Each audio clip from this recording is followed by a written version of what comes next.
शाम 5 बजे की हर बड़ी खबर देख रहा है इंडिया मेरे साथ। नमस्कार, आप सभी के साथ मैं हूं मलिका मल्होत्रा और आइए महायुद्ध से जुड़ी कुछ खास खबरें अब हम आपको दिखाते हैं। ईरान अमेरिका युद्ध में आज बहुत बड़ी खबर आई है। कहते हैं तो अमेरिका को ईरान ने 4000 किलोमीटर का सदमा दे दिया है, बहुत बड़ी चोट दे दी है। ये खबर हिंद महासागर यानी कन्याकुमारी के नीचे जो महासागर है वहां से आई है। हिंद महासागर में भारत से करीब 1800 किलोमीटर दूर ईरान ने अमेरिकी सैन्य बेस पर बैलिस्टिक मिसाइल से हमला कर दिया।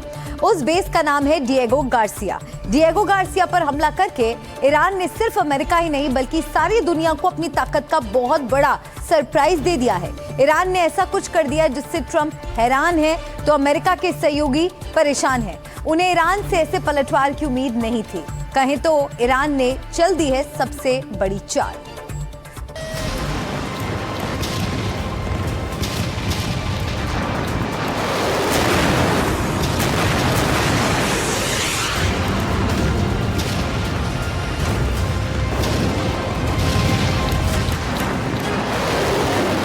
आज ईरान ने वो कर दिया जिसकी अमेरिका से लेकर इजराइल तक ने कल्पना भी नहीं की।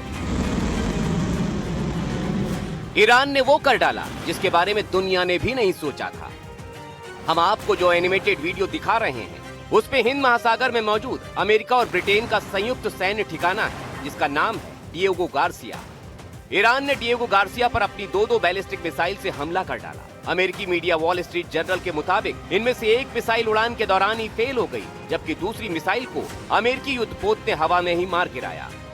अब वो मिसाइल जमीन तक पहुंची या नहीं इसकी जानकारी नहीं मिली है, लेकिन जो कुछ हुआ है वो बहुत बड़ी घटना है, सामान्य नहीं है। क्योंकि ये सब कुछ सुनने में जितना आसान दिख रहा है करने में उतना ही मुश्किल था और इसीलिए इसे ईरान का सरप्राइज कहा जा रहा है। कैसे, उसे समझिए।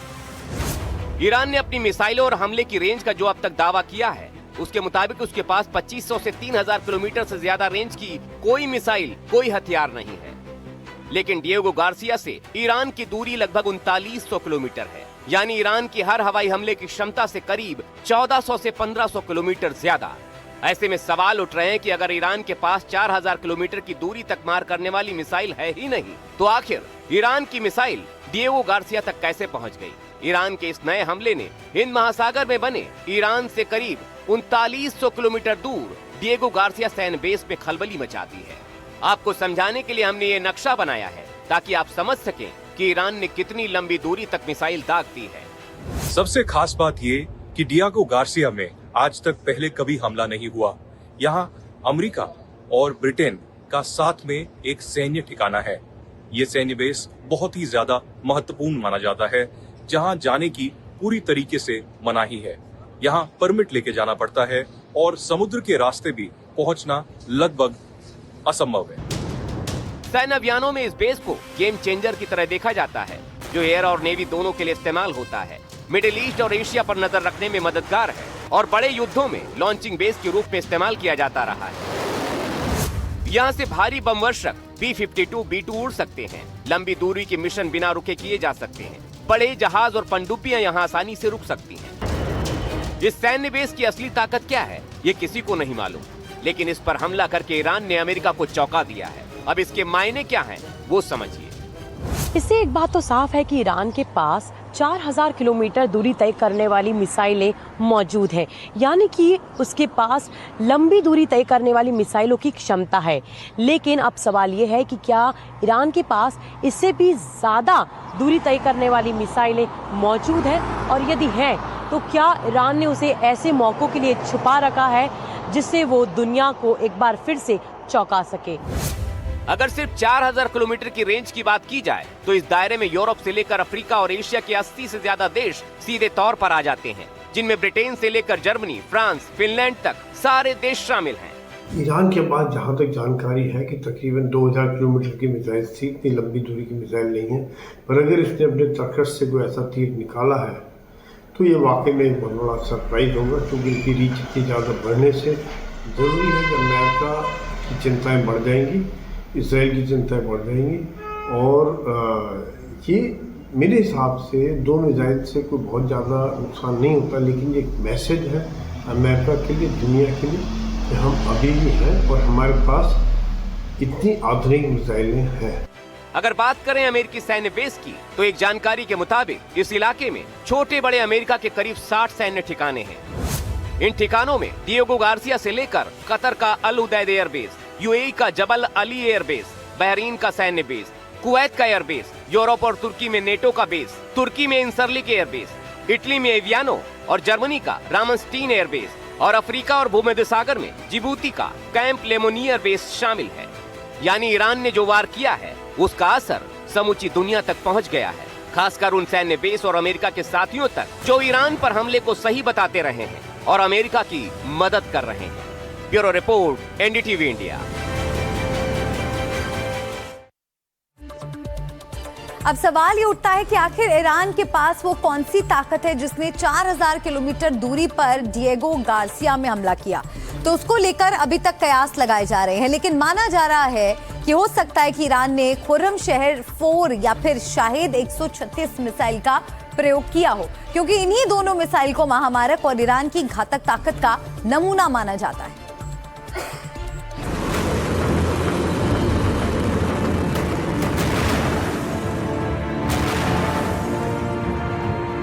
ईरान ने जो किया है उसका आकलन अब सारी दुनिया कर रही है, लेकिन अब उससे भी बड़ा आकलन इस बात का हो रहा है कि आखिर ईरान की वो कौन सी अदृश्य ताकत है जिसने अमेरिका के सबसे सुरक्षित बेस पर मिसाइल पहुंचाई। तो जैसा कि हमने आपको बताया कि खुर्रमशहर 4 और शाहेद ड्रोन को लेकर आशंका का बाजार गर्म है। कैसे, अब वो समझिए। ये ईरान की सबसे शक्तिशाली मीडियम रेंज की बैलिस्टिक मिसाइल है, जिसकी रेंज करीब 2000 से 3000 किलोमीटर तक मानी जाती है। ये मिसाइल 1500 से 1800 किलोग्राम का भारी वॉरहेड ले जाने में सक्षम है, जो इसे बेहद विनाशकारी बनाता है। दागे जाने के बाद ये मैक 8 से लेकर 16 की रफ्तार से उड़ान भरती है, यानी देखने की गुंजाइश ना के बराबर। इसलिए इसे इंटरसेप्ट करना बिल्कुल मुश्किल है। मोबाइल लॉन्चर से दागी जा सकती है, जिससे इसे छिपाना और तेजी से तैनात करना बेहद आसान है। इसका आधुनिक संस्करण खुर्रमशहर 4 बेहतर गाइडेंस और मिसाइल रक्षा भेजने में सक्षम है। माना जा रहा है कि इस मिसाइल को ईरान ने खासतौर पर खाड़ी देशों में अमेरिकी बेस पर हमले के लिए तैयार किया है। माना जा रहा है कि खुर्रमशहर 4 का अपडेटेड वर्जन ही डिएगो गार्सिया तक पहुंचा होगा, जिसने हाहाकार मचा दिया। जानकारों की माने तो अभी तक ईरान ने 600 से 700 मिसाइलों का इस्तेमाल किया है और अभी भी उसके मिसाइल बेड़े में 6000 तक बैलिस्टिक मिसाइल हो सकती है। सच क्या है ये सिर्फ ईरान को पता है। इसके बाद बारी आती है शाहेद 136 ड्रोन की। ये लंबी दूरी वाला वन वे अटैक ड्रोन है, जिसकी रेंज 1000 से 2500 किलोमीटर तक मानी जाती है। 200 किलोग्राम के इस ड्रोन में 30 से 50 किलोग्राम तक का हाई एक्सप्लोसिव वॉरहेड लगाया जा सकता है। जीएनएसएस और आईएनएस आधारित गाइडेंस इसे लंबी दूरी से सटीकता के साथ टारगेट हिट करने में सक्षम बनाता है। बड़ी संख्या में लॉन्च होने पर इन्हें रोकना बहुत कठिन हो जाता है। ये स्वॉर्म अटैक में इस्तेमाल होती हैं, जहां कई ड्रोन मिलकर एयर डिफेंस सिस्टम को ओवरलोड कर देते हैं। माना जा रहा है कि शाहेद के एडवांस वर्जन को भी डिएगो गार्सिया में इस्तेमाल किया जा सकता है।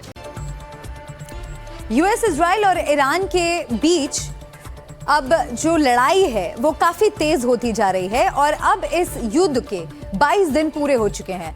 हमले और भीषण होते जा रहे हैं। अमेरिका, इजराइल ईरान पर मिसाइलें दाग रहे हैं, लेकिन ईरान इतने दिनों के बाद भी अमेरिका इजराइल से कम पड़ता नहीं दिख रहा है।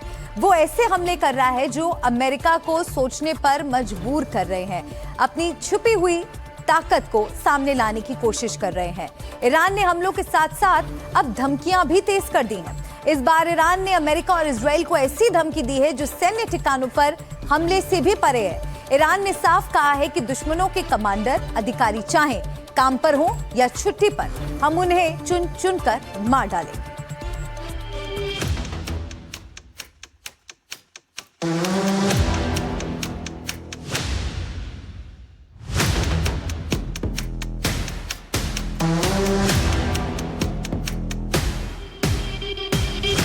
ईरान की नई धमकी।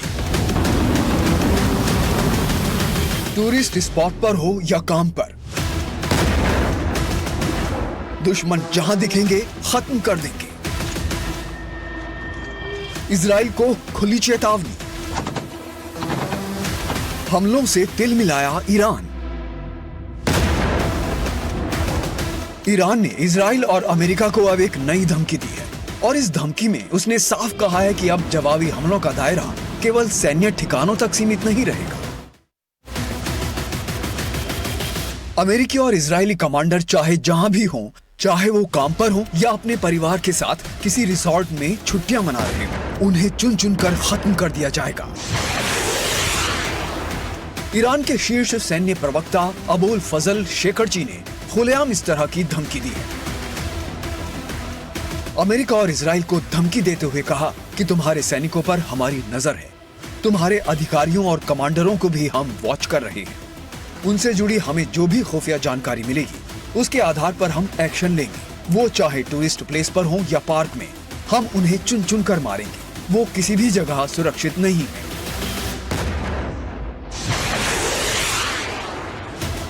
ईरान की इस तिलमिलाहट के पीछे जो वजह है वो है अमेरिका और इजराइल के बड़े हमले, वो हमले जिनमें ईरान की सैन्य ताकत को चोट पहुंचती है, जिसमें ईरान के सर्वोच्च नेता समेत कई अधिकारियों की मौत हुई है। इस बड़े नुकसान के बाद ईरान ने इस तरह की धमकी दी है। ईरान के एक जनरल ने यह दावा किया है कि वो अमेरिका के लोग चाहे छुट्टी पे हो चाहे होटल में हो जहां भी हो उन्हें ढूंढ ढूंढ के मारेंगे और मरवाएंगे। ये पॉसिबल अब इसलिए भी हो सकता है क्योंकि कभी कभी ताकत कमजोरी बन जाती है। अमेरिका के सारी दुनिया में 750 से ज्यादा मिलिट्री बेसेस हैं, लिहाजा उनमें पूर्ण सुरक्षा देना अमेरिका के लिए मुश्किल है। हालांकि अमेरिका ने अपनी सारी एम्बेसीज को इस बारे में अलर्ट कर दिया। इस युद्ध में हर दिन ईरान के हमले भी तेज हो रहे हैं और बयानबाजी भी। ईरान ने यह भी कहा है कि वो युद्ध के बीच में भी मिसाइलें तैयार कर रहा है। इजराइल ने दावा किया था कि तेहरान की मिसाइल बनाने की क्षमता अब नष्ट हो गई है, लेकिन ईरान ने इस दावे को पूरी तरह खारिज कर दिया। ईरान ने दावा किया है कि हम अभी भी मिसाइलें बना रहे हैं, युद्ध के 3 हफ्ते के बाद भी हमारे यहाँ मिसाइलें बन रही हैं, हमारी मिसाइल निर्माण क्षमता बरकरार है। इजराइल के दावों के उलट हमारा मिसाइल उत्पादन नहीं रुका है। एक तरफ अमेरिकी सैनिकों अधिकारियों को खुलेआम धमकी और दूसरी तरफ मिसाइलों के लगातार निर्माण का दावा। ईरान इस युद्ध में कहीं से भी कमजोर पड़ता नहीं दिख रहा है, उसके हमले भी घातक होते जा रहे हैं। उसने साफ कहा है कि जवाबी हमले सैन्य ठिकानों तक सीमित नहीं रहेंगे, उनका दायरा बढ़ सकता है, पार्क, टूरिस्ट प्लेस या कोई भी मनोरंजन स्थल। इससे ये पता चलता है कि ईरान और भी आक्रामक रूप में आ गया है। Bureau report, NDTV India. 4000 kilometre तक हमले को लेकर ईरान के आईआरजीसी ने अब बयान जारी किया है। उन्होंने कहा है ईरान लोगों की सोच से बहुत आगे निकल चुका है और जो कुछ देख रहे हैं वो तो सिर्फ शुरुआत है। उन्होंने कहा कि लंबी लड़ाई के लिए ईरान तैयार है और दुश्मन को करारा जवाब दिया जा रहा है।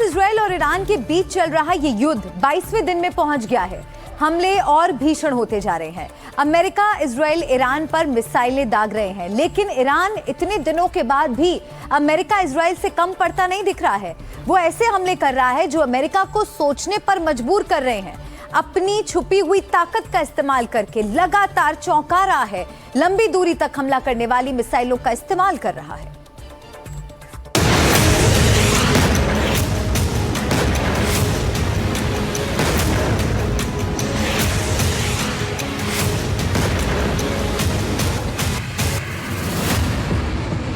युद्ध का 22वां दिन और घातक होता युद्ध। यूएस इजराइल का वार,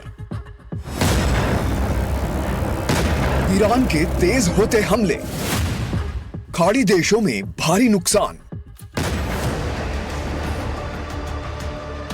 ऑपरेशन ट्रू प्रॉमिस 4 का 70वां चरण।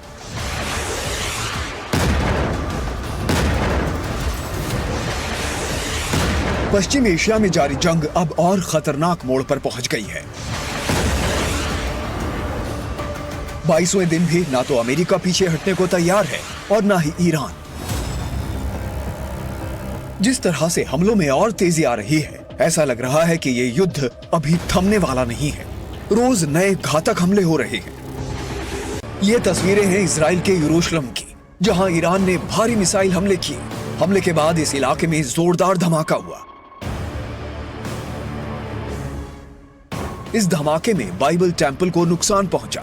आईडीएफ ने इस हमले का वीडियो भी जारी किया है।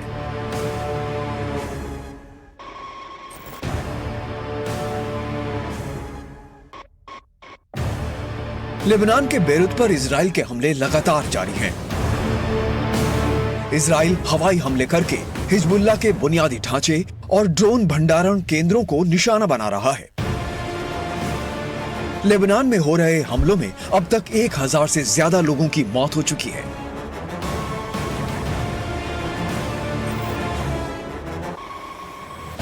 युद्ध के 22वें दिन युद्ध और भी भयानक होता जा रहा है और इस युद्ध में सबसे ज्यादा हैरान करने वाले हमले कर रहा है ईरान।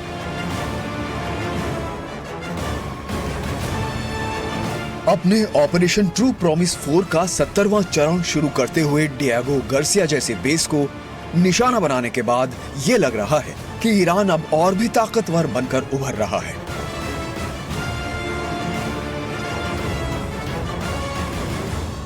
अमेरिका ये दावा कर चुका है कि उसने ईरान की ताकत को खत्म कर दिया है, लेकिन फिर भी ईरान की तरफ से इस तरह के हमले अमेरिका को और हैरान परेशान कर रहे हैं।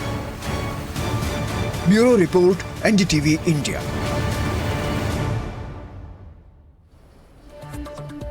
नवरोज और ईद के मौके पर ईरान के राष्ट्रपति मसूद पेजेश्कियान ने कहा कि ईरान इस्लामी देशों से युद्ध नहीं चाहता।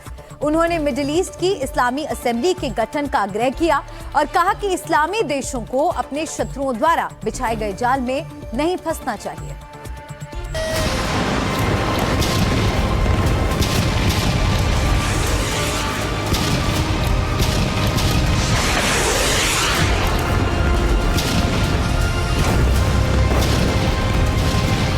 ईद पर ईरान का मुस्लिम कार्ड। मुस्लिम देशों के साथ नो वॉर। मसूद पेजेश्कियान का बयान।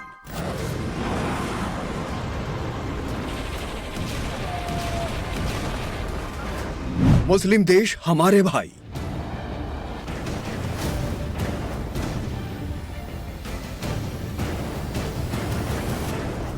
ईरान के राष्ट्रपति मसूद पेजेश्कियान ने मुस्लिम देशों को लेकर एक अहम बयान दिया, या यूं कहें कि एक बड़ा ट्रम्प कार्ड चल दिया। मसूद पेजेश्कियान ने कहा कि ईरान मुस्लिम देशों के साथ किसी भी तरह का युद्ध या टकराव नहीं चाहता।